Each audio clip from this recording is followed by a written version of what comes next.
Merci de choisir la radio-télévision Umoja pour vous informer dans votre magazine Écho de l'Église. Bienvenue à tous. À la une, la journée internationale des droits pour les femmes célébrée lundi 8 mars 2021. À cette occasion, les femmes de la Fraternité des foyers chrétiens se sont réunies en conférence à la polyclinique Imani de la Rouachi sur le thème « Comment gérer des conflits à l'amiable dans la société ». C'était animé par Maître Gisèle. Les modes de gestion de conflits, il y en a beaucoup. Mais ici, je vais juste vous proposer un seul mode qui est par exemple la médiation. La médiation qui paraît être plus ou moins, il y a mesure, ça veut dire quoi? Il y a des conflits, hein. Après tout, c'est-à-dire des conflits où, moi, deux, dans ce cercle-là de 9 points, vous avez essayé, vous n'avez pas résolu. Hein? Donc vous êtes dans le même cercle, vous avez essayé de résoudre le conflit, vous n'avez pas su. Alors, on vous propose une médiation. Une médiation, c'est faire intervenir une tierce personne. Muntu wa inje. Ule muntu wa inje, amuna naye ma relation pour que à quoi interférer. Du kama ni way, ukibebe mamako, ukibebe dadako, déjà non. Déjà par instinct, utamusemela mtoto wangu, utasemela ndugu wangu, utasemela. Donc la médiation concerne muntu wa bule wa inje, qui peut être neutre, qui est discret et qui est objectif, qui peut en ce moment intervenir. Maintenant, la personne là qui intervient, la personne ne vient pas vous donner la solution.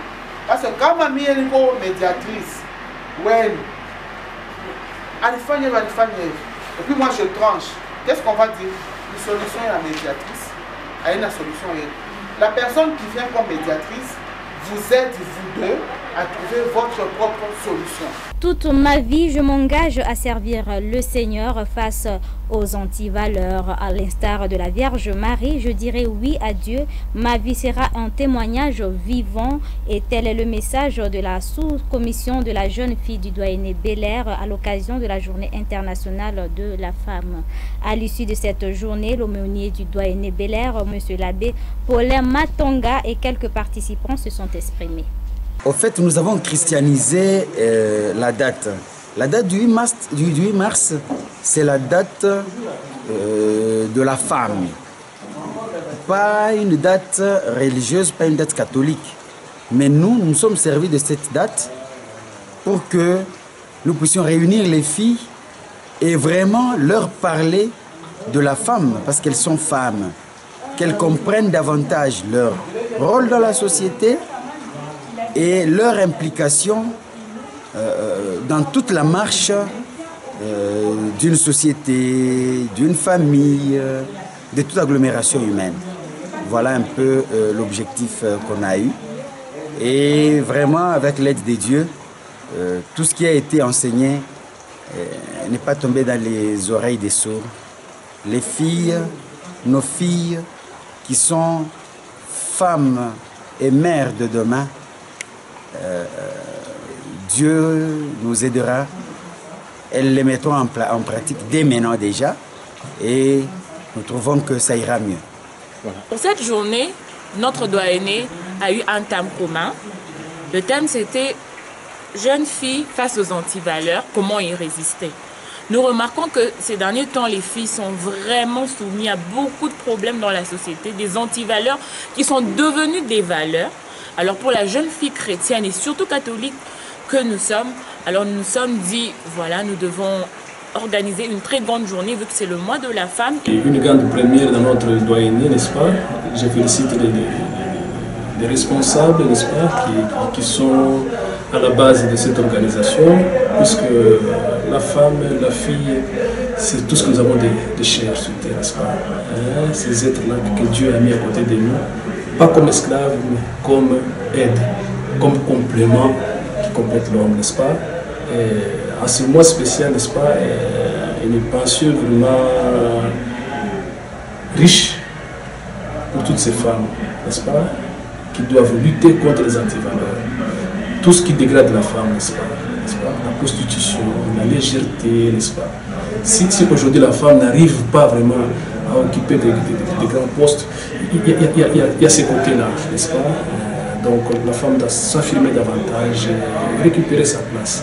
Au fond, la place publique, quand l'homme s'était réveillé, Dieu est venu à côté de l'homme, la femme, voici votre aide, n'est-ce pas?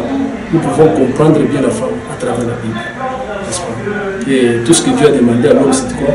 D'aimer la femme. L'Église et nous, pastorale des jeunes, habituellement, nous prenons cette journée pour essayer d'organiser aussi quelque chose pour les filles. Parce que la pastorale des jeunes est là pour encadrer sur tous les plans les jeunes. Et quand on parle du jeune, nous voyons aussi la jeune fille. Alors nous avons une commission, la commission de la jeune fille. C'est à travers cette commission que nous arrivons et que nous parvenons à faire au moins quelque chose pour les filles, question de voir comment nous devons les encadrer. Vieillissant, il fructifie encore. L'extrait du psaume 92 choisi comme titre de la lettre pastorale de la conférence épiscopale nationale du Congo sonne comme un rappel de la fécondité et l'efficacité des personnes du troisième âge dans une société qui, du fait de leur fragilité, tend à les exclure, les marginaliser et les maltraiter. Adressé aux membres de l'Église Famille de Dieu de la République démocratique du Congo, cette lettre pastorale publiée samedi 27 février 2021 est signée de son président, Monseigneur Marcel Outembi, archevêque de Kisangani, veut inviter à un profond changement de mentalité et regard envers les personnes âgées dans les différentes communautés de ce vaste pays d'Afrique centrale.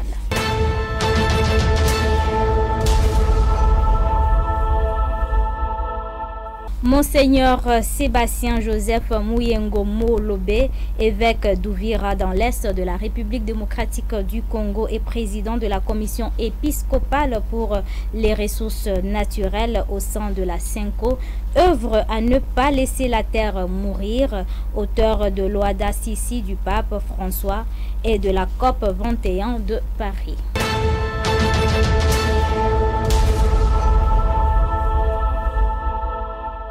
En dehors de nos frontières au Bénin, Monseigneur Isidore de Souza, père de la démocratie béninoise, est l'un des grands noms de l'Église africaine. Le 13 mars, l'Église béninoise célébrera le 22e anniversaire de la grande figure de l'histoire du Bénin. Ancien archevêque de Cotonou, Monseigneur de Souza a dirigé le présidium de la conférence nationale souveraine du 19 au 28 février 1990. Cette rencontre qui avait réuni toutes les forces vives du Bénin a vu naître la démocratie. Image d'archives. Lorsque deux ou trois se rassemblent en mon nom, disait le Christ, je suis là au milieu d'eux. Nous nous sommes réunis en son nom. Nous nous sommes réunis au nom de Dieu. Nous nous sommes réunis au nom d'Allah. Nous nous sommes réunis pour ceux qui y croient au nom des Cotonou et sûrement au nom des mânes de nos ancêtres. Et conviés ainsi par ceux qui sont les promoteurs, pour ne pas dire l'auteur de la paix, ne pouvons pas être confiés par eux et aboutir à un résultat qui ne soit pas la paix et la prospérité de notre pays.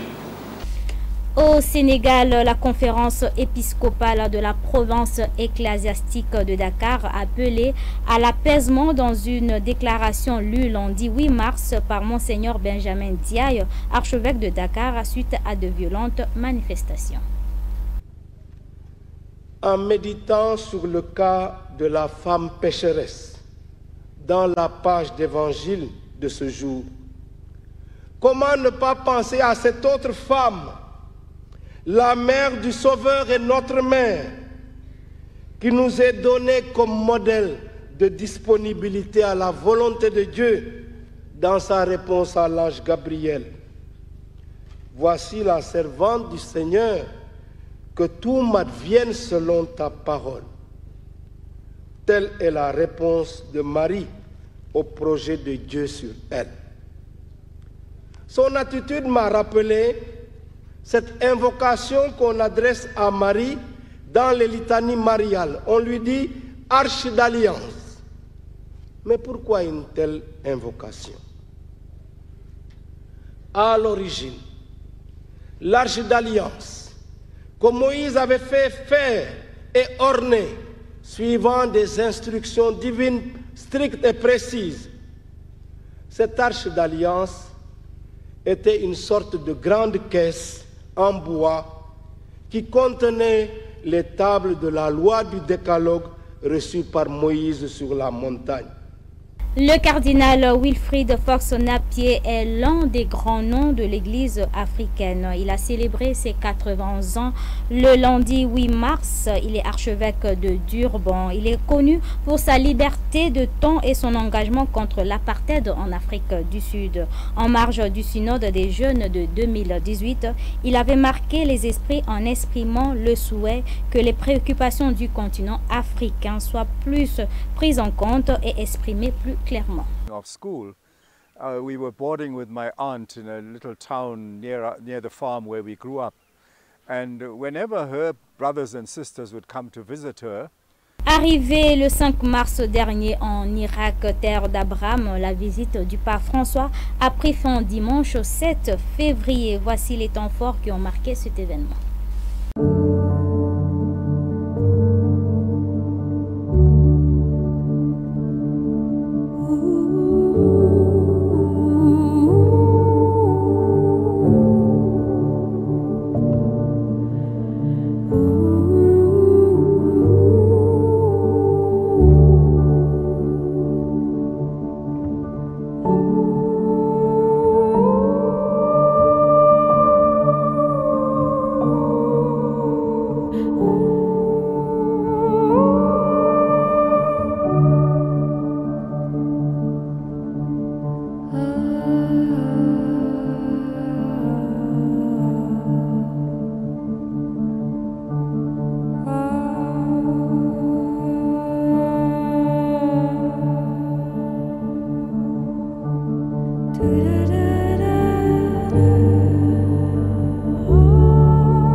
Mesdames et messieurs, c'est par ces images que nous mettons un point à cette édition. Merci de nous avoir suivis et bonne suite de programme sur nos antennes.